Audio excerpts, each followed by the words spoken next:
سب سے پہلے تو ہم لوگوں کو اس کے بارے میں ساری جانکاری معلوم کرنی ہوگی۔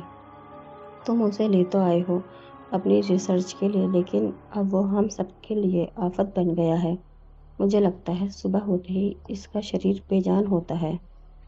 ڈاکٹر ذاکر نے کہا، سب سے پہلے تو ایک رات میرے ٹینٹ کے پیچھے سے ہلکی روشنی رکھ کر اس پر نظر رکھنا پڑے گا۔ میں نے اچنبھت سور میں کہا، اب صرف ایک رات اور اس کے بعد اس ٹیم میں ہم دونوں کا ہی نمبر ہے، اس بات کا دھیان رکھو۔ ارے تم پریشان مت ہو، میں اپنے ان ساتھیوں کو رات میں گشت کرنے کے لیے لگا دوں گا جن کے پاس بندوقیں ہیں، اور ہم دونوں میرے ٹینٹ کے پیچھے سے اس پر نظر رکھیں گے۔ ڈاکٹر ذاکر نے وشواس دلاتے ہوئے کہا۔ میں نے بھی سہمتی جتائی۔ اب روشنی ہو گئی تھی کیونکہ سورج نے ایک لمبی تھکان بھری اور بھیانک رات کے بعد اپنا منہ دکھایا تھا۔ ہم لوگ فریش ہوئے اور آگے بڑھنے کی تیاری کرنے لگے۔ ٹیم کے سدسیوں نے ٹینٹ کو نکالنا شروع کیا اور گھوڑوں پر سامان لاد دیا، کیونکہ ہم سبھی کو پہاڑوں اور ندی کے راستے کو طے کرنا تھا، جس کی گہرائی تو زیادہ نہ تھی لیکن پانی کا بہاؤ زیادہ تھا۔ ایسے جھرنے کے کارن جو کچھ ہی دوری پر تھا اور ندی کے دوسرے کنارے پر ہی گاؤں کی اور راستہ جاتا تھا۔ کسی طرح ہم لوگوں نے ندی پار کی، جس میں ایک گھوڑے کا نقصان ہوتے ہوتے رہ گیا۔ میں نے اسے بڑی کشلتا سے بہنے سے بچا لیا۔ آخر اتنے سالوں سے ہمارے پریوار میں عربی گھوڑوں کا ویاپار ہوتا آیا تھا، انہیں بڑی ریسوں سے لے کر ہمیں ہر بڑے لوگوں کو بیچا جاتا تھا جو شوقین ہوا کرتے تھے۔ بس میں نے ہی پڑھائی لکھائی کر کے اپنی الگ پہچان بنائی، اور اگر آج ہی اس رات اس قدرت کے کرشمے جیسی موت کا راز پوری طرح سے جان اور روکا تو وہ پہچان بھی مٹی جائے گی۔ رات ہوتی گئی، ہم سب نے شام کو ہی پڑاؤ ڈال دیا تھا۔ سبھی نے اپنے ٹینٹ اس طرح لگائے کہ ایک گولائی سی بن گئی، اور جس ٹینٹ میں اس انگریزی افسر کا تابوت ہے اسے تھوڑی دور پر لگایا ہے تاکہ آگ کی روشنی سے بچا رہے۔ ایسا کرنے کا طریقہ یہی ہے کہ ہم لوگ جو پیچھے سے اس تابوت پر نظر رکھیں گے تو ہماری پرچھائی نہیں دکھے گی۔ لالٹین کی روشنی تو پہلے ہی دھیمی کر دی تھی۔ اس ٹینٹ کے پیچھے جھاڑیاں بھی ہیں تو ہم دونوں کو چھپنے میں سہایتا ملے گی۔ رات کا کھانا ختم ہوتے ہی سب نے فیصلہ کیا کہ کون رات میں پہرا دے گا۔ سب نے طے کیا کہ جن کے پاس ہتھیار ہو، انہیں چلانے کو اچھی طرح انبھو ہو، وہی پہرا دے گا۔ ہمارے پاس 4 کلاٹ M9011 گن اور MI گرانڈ 9036 کیلیبر 30 mm کی 5 رائفلیں تھیں، اور 5 لوگوں کو آج رات سامنے سے پہرا دینا تھا۔ میرے اور ڈاکٹر ذاکر کے پاس اپنی رائفلیں تھیں۔ میں اور ڈاکٹر ذاکر 12 بجے سے پہلے ہی اپنی اپنی جگہ چھپ کر ٹینٹ میں کیے گئے چھید سے جھانکنے لگے تھے، کیونکہ قدرت کا ایسا عجوبہ کبھی کبھی دیکھنے کو ملتا ہے۔ ساتھ ہی ہمارے دلوں میں ڈر بھی تھا، کہیں پکڑے نہ جائے ورنہ مرنا پڑے گا۔ رات کافی کالی تھی، اوپر سے کوہرے نے بھی چادر چڑھا رکھی تھی۔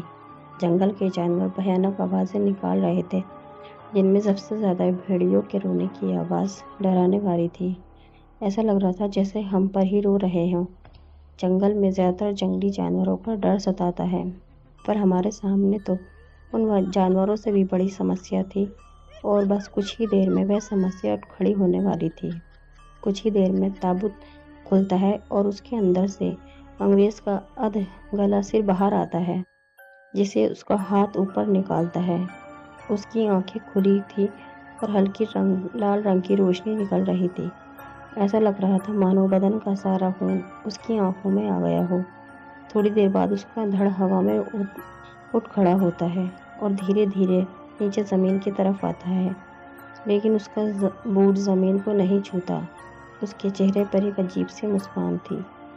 وہ دھیرے دھیرے ہوا میں آگے بڑھتا ہے۔ ہم پر اس کی نظر نہیں پڑی تھی۔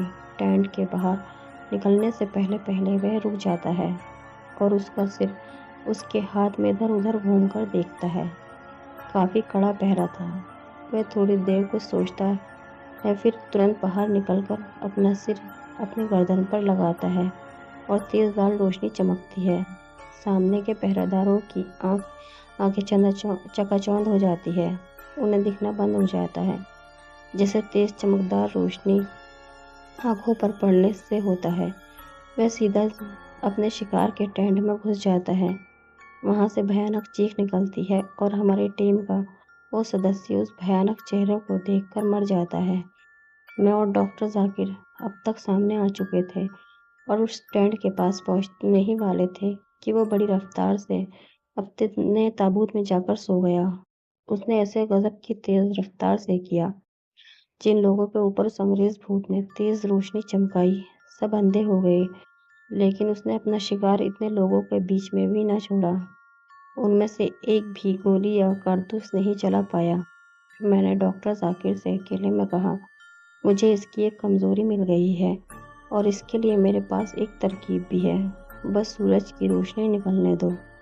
ان 5 ٹیم کے سدسیوں کو فرسٹ ایڈ دینا پڑے گا، کیونکہ ان کی آنکھوں میں خون ٹپکنے لگا تھا۔ ان کی آنکھوں پر اچھی طرح سے پٹی باندھنے کے بعد ڈاکٹر ذاکر نے مجھے ایکانت جگہ پر لے جا کر پوچھا، دیکھو اب کچھ ہی دیر میں سورج دکھنے لگے گا، تم اپنے کسی یوجنا کے بارے میں بتا رہے تھے، کیا ہے وہ؟ میں نے ان سے کہا، ابھی نہیں، پہلے سورج نکل جانے دو، پھر میں بتاؤں گا کیا کرنا ہے۔ کچھ ہی دیر میں ایک اور خطرناک رات کے بعد بے صبری سے انتظار کرنے کے بعد سورج نے اپنا منہ دکھایا۔ اب سب کی جان میں تھوڑی جان آئی۔ جب ٹیم کے سبھی سدسیہ جاگ گئے تو ان میں سے کچھ کو تابوت باہر لانے کو کہا۔ سورج کی روشنی کافی تیز تھی، میری بنائی ہوئی یوجنا کے لیے بالکل صحیح تھا۔ میں نے اپنے ٹیم کے باقی سدسیوں کو ہتھیار لے کر تیار کھڑے رہنے کو کہا۔ اگر اس انگریزی سپاہی نے کوئی حرکت کی تو اسے گولیوں سے بھون دینے کے لیے۔ اس تابوت کو باہر لا کر سورج کی تیز روشنی میں کھول کر رکھا گیا۔ اس کا رنگ تھوڑا پھیکا پڑ گیا۔ میں نے اس کے نزدیک جا کر اس کا سر اٹھا لیا۔ اس نے کوئی حرکت نہیں کی کیونکہ سورج کی روشنی میں وہ بے جان تھا۔ اس کا سر میں نے ایک کپڑے کے بڑی پوٹلی نما بٹوے میں رکھ دیا۔ اب دھڑ کو صندوق بند کر گھوڑے پر لادنے کو کہا۔ سر کو میں نے ایک چھوٹے صندوق میں رکھ دیا اور اسے ایک الگ گھوڑے پر لدوا دیا جس پر کچھ مورتیاں بھی لدی ہوئی تھی۔ اب سب نے اپنے ٹینٹ کا سامان سمیٹنا شروع کر دیا اور چلنے کی تیاری میں جٹ گئے۔ سفر کافی لمبا تھکا دینے والا تھا، پھر بھی ہم لوگ ہار ماننے والوں میں سے نہیں تھے۔ رات میں ڈاکٹر ذاکر اپنے گھوڑے کو میرے گھوڑے کے نزدیک لا کر بولے، کیا تم کو یقین ہے خطرہ ٹل گیا ہے؟ کیا ہوگا آج کی رات پھر وہ جاگ کر میرا شکار کرے گا؟ ان کے چہرے پر چنتا کے بھاؤ تھے۔ میں نے انہیں آشواسن دلاتے ہوئے کہا، فکر کرنے کی ضرورت نہیں، اب سب کچھ ہمارے کنٹرول میں ہے۔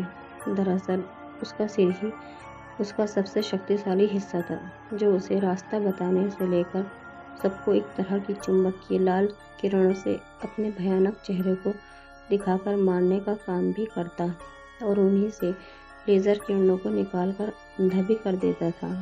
اب اس کا سر بھی اتنا طاقتور نہیں رہ گیا کیونکہ اس نے اپنی شکتی کو دکھانے کے لیے اپنی گردن سے جوڑنا پڑتا تھا، جس کے اس کا بھیانک روپ سامنے آتا تھا۔ اب خزانہ حقیقت میں ہمارا ہو گیا ہے۔ ڈاکٹر ذاکر مسکرانے لگے اور جیب سے سگار نکالے مجھے دیا اور دوسرا خود جلانے کے لیے منہ میں دبا لیا۔ پھر ہم دونوں نے بڑے روپ سے اسے جلایا اور سگار کے کچھ کش لگانے کے بعد انہوں نے مجھ سے کہا، اس کے دھڑ کو تو میں اپنی کانپور کی بڑی حویلی میں اپنے ریسرچ کے لیے رکھ لوں گا، لیکن سر کا کیا ہوگا اس کے بارے میں تو ابھی سوچنا ہوگا۔ سر کو میں نے اپنے نینی تال ہائی وے والے فارم ہاؤس میں رکھ دوں گا، وہاں اس فارم ہاؤس کی دیکھ بھال کرنے والے کا پریوار بھی رہتا ہے، تو وہاں سے اس کے غائب ہونے کا کوئی سوال نہیں ہے، کیونکہ اس کے غائب ہونے کا مطلب ہے ہم دونوں کی موت۔ میں نے بھی سگار پیتے ہوئے بڑے آشوست سوروں میں بولا۔ ڈاکٹر ذاکر نے کہا، چلو اس خطرے سے تو مکتی ملی۔ اچھا سنو، میں نے سوچا ہے کہ خزانے میں سے ایک بڑا بکسا بھر کر ہیرے نکلے ہیں، جن میں سے اگر 100 ہیرے بھی ہم دونوں آپس میں بانٹ لیں گے تو ہماری آنے والی 5 پیڑھیاں آرام سے کھائیں گی۔ ایک ہیرے کی قیمت آج کی تاریخ میں 5 کروڑ ہے۔ آپس میں بانٹ لینے کے بعد اور ٹیم کے سدسیوں کو بھی ایک ہیرا دینے کے بعد بھی ہمارے پاس سرکار کے خزانے کے لیے کافی ہے۔ میں نے سہمت ہو کر سر ہلایا اور کہا، 4 بج چکے ہیں، اب ہمیں ایک شانت اور اچھی جگہ دیکھ کر وہاں پڑاؤ ڈال دینا چاہیے۔ کل شام تک ہم لوگ گاؤں میں پہنچ جائیں گے۔ اب تھوڑا سستا لینا چاہیے۔ پچھلے 2 دنوں سے اس انگریز آفیسر نے آرام کرنے نہیں دیا تھا۔ ڈاکٹر ذاکر نے بھی ہاں میں ہاں ملا کر ٹیم کے سبھی سدسیوں کو پڑاؤ ڈالنے کا نردیش دیا۔ پڑاؤ ڈالتے ہی میں تو اپنے ٹینٹ میں جا کر سو گیا۔ اس سمے شام کے 5 بجے ہوئے تھے۔ قریب 10 بجے ڈاکٹر ذاکر مجھے خود جگانے آئے اور کہا، چلو اب کھانے کا سمے ہو گیا ہے، جلدی سے منہ ہاتھ دھو لو۔ ہمارے لڑکوں نے آج ایک ہرن کا شکار کیا ہے، اسی کا تازہ گوشت آج کے کھانے میں کا مینو ہے۔ میں پاس ہی چھوٹی ندی میں ہاتھ منہ دھو کر آ گیا۔ ٹیم کے سبھی سدسیہ مل کر ہرن پکانے اور ہنسی مذاق کرنے میں جٹ گئے تھے۔ میں نے ڈاکٹر ذاکر کے نزدیک بیٹھ کر ان سے پوچھا، اس انگریزی آفیسر کے انگوں کے دونوں حصوں کو الگ الگ ٹینٹ میں رکھا ہے نا؟ نہیں تو اس کے دھڑ کو سر مل گیا تو ہم دونوں کی خیر نہیں۔ تم نے جیسا کہا تھا ویسے ہی کیا گیا ہے۔ اس کا دھڑ ایک الگ ٹینٹ میں ہے اور سر کے بکسے کو الگ رکھ دیا ہے، ڈاکٹر ذاکر نے آشواسن بھرے شبدوں میں کہا۔ میں نے ڈاکٹر ذاکر کی اور دیکھتے ہوئے کہا، یہ سب تو ٹھیک ہے، لیکن آج کی رات بھی ہم سب کو تھوڑا سترک رہنے کی ضرورت ہے۔ ایسا کرو کہ سر والا بکسا میرے ٹینٹ میں رکھوا دیں۔ میں تھوڑی دیر سو چکا ہوں تو اس انگریز کے کٹے ہوئے سر پر نگرانی آرام سے رکھ سکتا ہوں۔ ہو سکتا ہے آج کی رات اس کا دھڑ اپنے سر کو تلاش کرے، ایسے میں ٹیم کے سدسیہ کے سہارے اسے نہیں چھوڑ سکتے۔ مان لو کسی کی آنکھ لگ ہی گئی تو اس انگریز کے دھڑ کو اس کا طاقتور سر دوبارہ مل جائے گا۔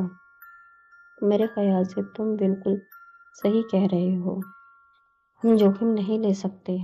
ابھی اپنے آدمیوں سے بول کر سر والا بکسا تمہارے ٹینٹ میں رکھوا دیتا ہوں، ڈاکٹر ذاکر نے مجھ سے سہمت ہوتے ہوئے کہا اور اپنے 2 آدمیوں کو بلا کر اس بکسے کو میرے ٹینٹ میں رکھوا دیا۔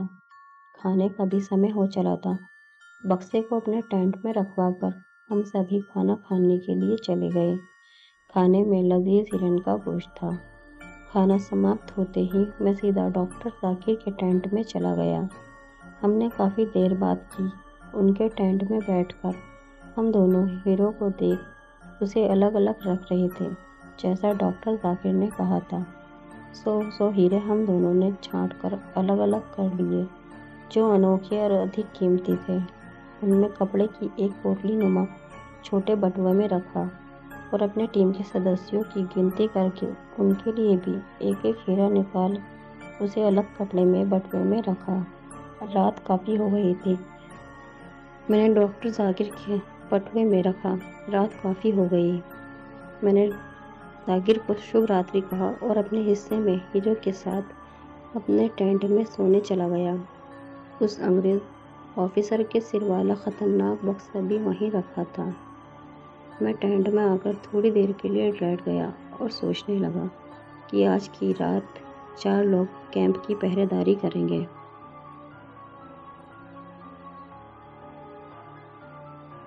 ہتھیاروں کے ساتھ۔ اگر ان سے چوک ہو گئی تو کیا ہوگا؟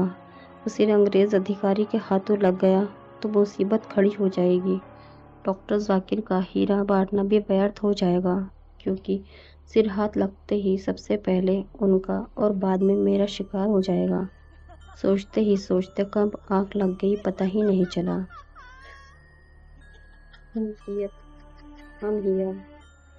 یہ کب آواز آ رہی تھی؟ میں نے اپنی آنکھیں کھولی کیونکہ نیند ٹوٹ جو گئی تھی۔ پھر تھوڑی دیر اس آواز کو دوبارہ سننے کے لیے وہیں لیٹا رہا۔ Stupid, come here, come here, ایک انجان آواز سنائی پڑی۔ I can hear the sound of your footsteps۔ ایک بار پھر وہ انجان آواز سنائی پڑتی ہے۔ دیکھا تو انگریز کا سر بندوق کے اندر سے آوازیں دے رہا تھا۔